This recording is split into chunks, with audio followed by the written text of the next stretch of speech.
We have discussed all about the historical point of views.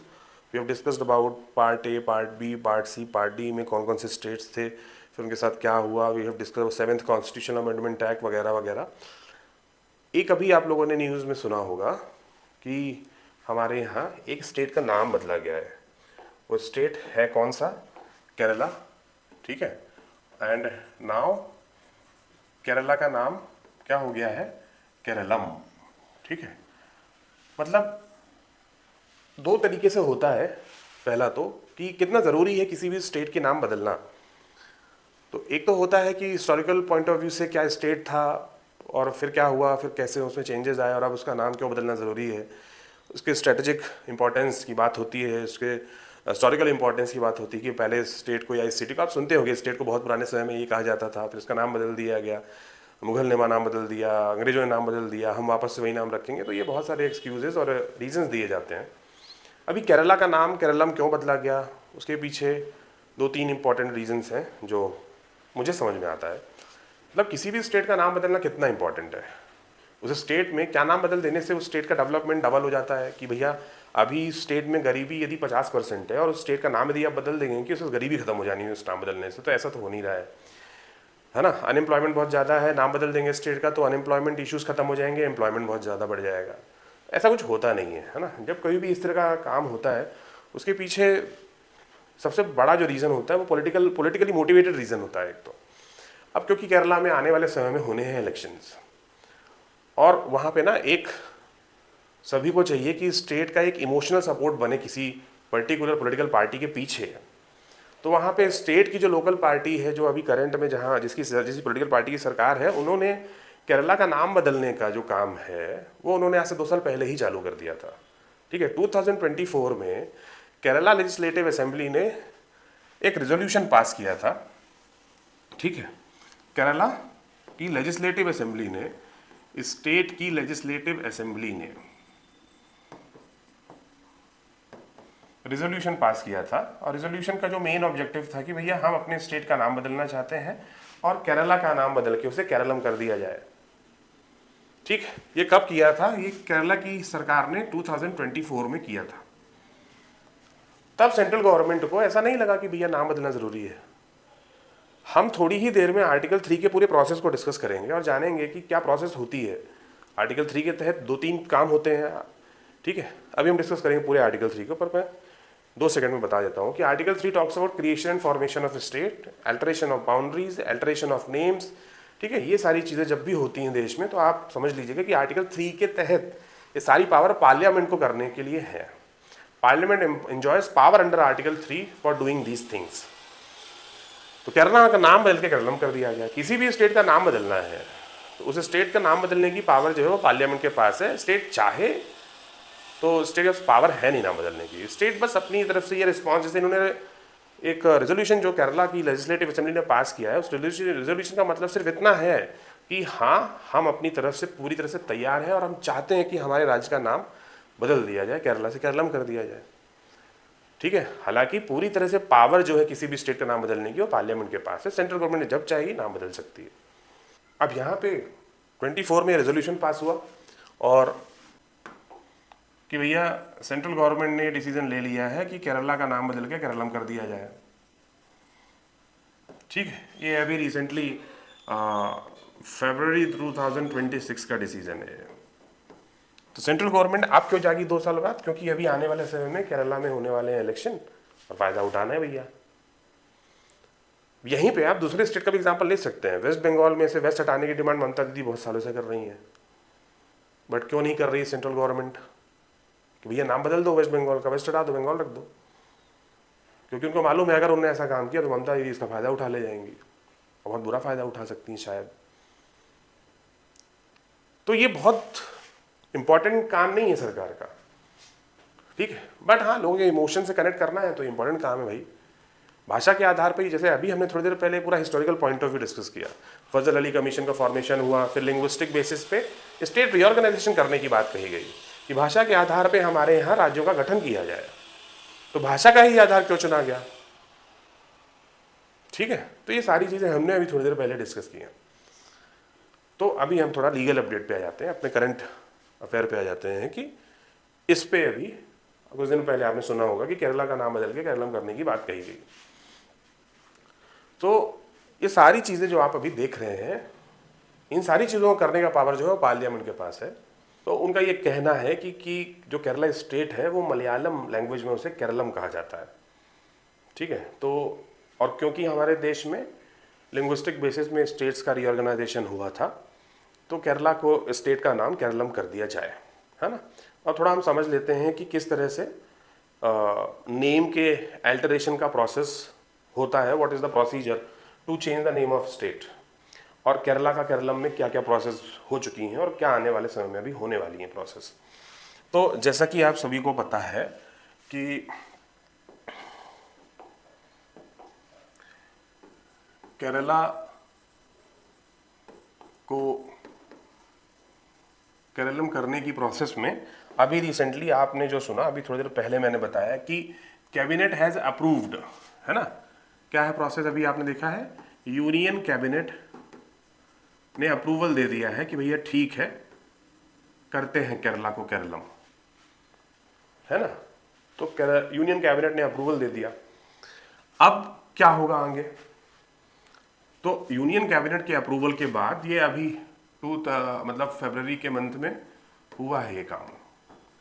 अब next क्या होने वाला है, नेक्स्ट ये होगा कि जो प्रेसिडेंट होंगे, क्या होंगे, जो प्रेसिडेंट ऑफ इंडिया है, क्योंकि मैंने आपको पहले भी ये बात बता दी थी कि किसी भी स्टेट का नाम अगर बदला जाता है तो स्टेट के नाम बदलने का पावर तो यूनियन गवर्नमेंट के पास ही है, पार्लियामेंट के पास ही, under article 3 of Indian constitution. तो प्रेसिडेंट विल रेफर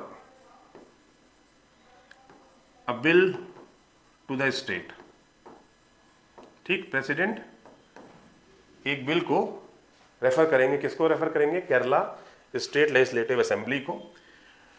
जब भी किसी भी तरह का स्टेट का नाम बदला जाता है तो उस स्टेट के नाम के रिगार्डिंग उस बिल को कहा जाता है स्टेट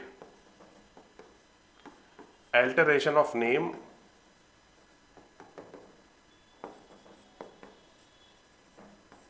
बिल, और जो भी ईयर है, क्योंकि ये 2026 में होगा, तो इस बिल का क्या नाम होगा, इस बिल का नाम होगा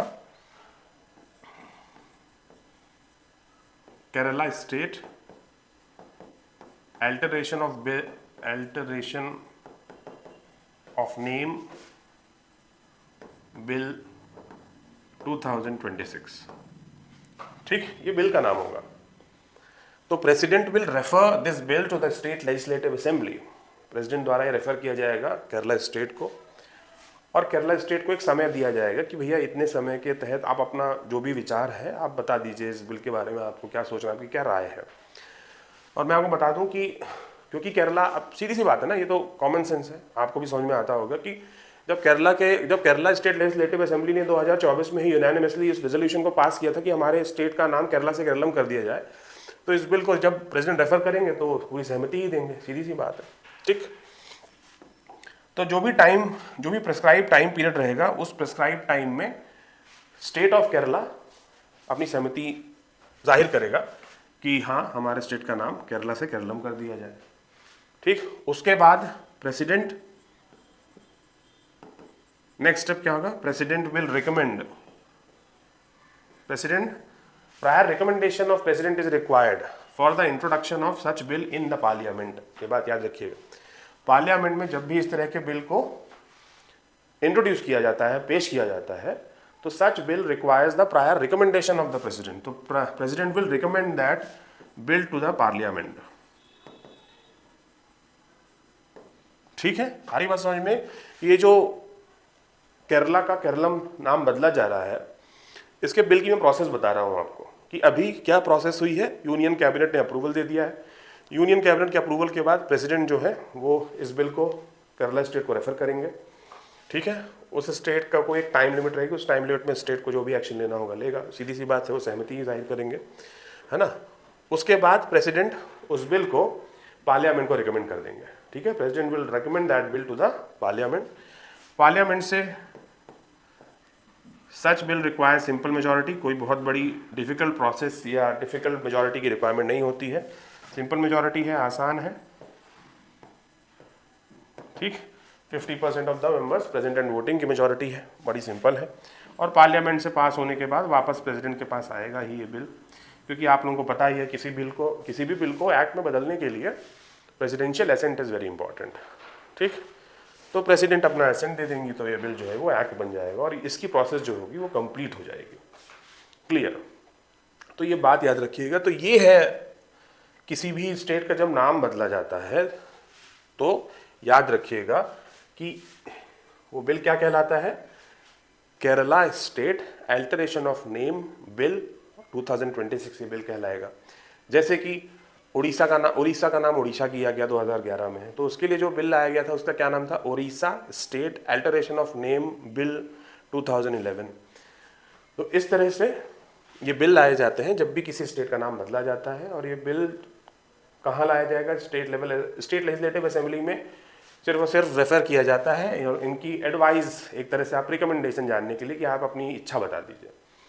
बहुत ज़्यादा मतलब एक तरह से बाइंडिंग नेचर का इनका वो नहीं रहता है कि स्टेट जो बोलेगा वही पार्लियामेंट को कहना पड़ेगा, ऐसा नहीं होता है। पार्लियामेंट जो चाहे वो कर सकता है, पार्लियामेंट नाम बदलना है तो बदल देंगे, नहीं बदलना है नहीं बदलेंगे। पर हाँ, एक इच्छा जानने के लिए कि भैया स्टेट की क्या राय है, वो जानने के लिए स्टेट को ये रेफर किया जाता है। क्लियर? तो ये है प्रोसेस केरला को केरलम में बदलने के लिए। अब यहाँ पे एक चीज़ याद रखिएगा कि जब भी इस तरह की चीज़ें होती हैं, मतलब सीधी सी बात है कि अभी डिटेल में हम आर्टिकल 3 को डिस्कस करेंगे ही, क्योंकि we have discussed article 1, article 2 और हिस्टोरिकल पर्सपेक्टिव पे हमने बात कर ली है कि स्टेट रीऑर्गेनाइजेशन कैसे हुआ, क्या हुआ, कौन सी कमेटी बनी। आर्टिकल 3, आर्टिकल 4 अभी हम डिस्कस करेंगे थोड़ी देर में। आर्टिकल 3 के तहत ही मैंने आपको बताया कि ये सारी चीज़ें होती हैं। किसी भी स्टेट का क्रिएशन या फॉर्मेशन होगा वो आर्टिकल 3 के तहत होगा, है ना। कोई भी न्यू स्टेट अगर बनाया जा रहा है, ठीक, किसी भी स्टेट की अगर बाउंड्रीज चेंज हो रही हैं तो वो भी इसी आर्टिकल के अंडर होंगी, ठीक है। और किसी भी स्टेट का अगर नाम बदलना है तो वो भी यही होगा, ठीक। तो सीधी सी बात है, जो भी यहाँ पे कोई भी स्टेट का फॉर्मेशन हुआ, जैसे कि आंध्र प्रदेश से अलग करके तेलंगाना बनाया गया, है ना, या तो नाम बदला जा रहा है, तो एक बात याद रखिएगा कि जो शेड्यूल 1 है, इट टॉक्स अबाउट, क्या है शेड्यूल 1 में, स्टेट्स की लिस्ट है, ठीक है। तो जब भी किसी भी तरह का कोई भी प्रोसेस अंडर आर्टिकल 3 होगा, तो आर्टिकल 3 के तहत जब भी किसी भी तरह कोई स्टेट का क्रिएशन होगा, नाम बदला जाएगा, कुछ भी होगा, तो शेड्यूल 1 में भी अमेंडमेंट होगा। सीधी सी बात है, क्योंकि शेड्यूल 1 में अभी क्या लिखा हुआ है, केरला।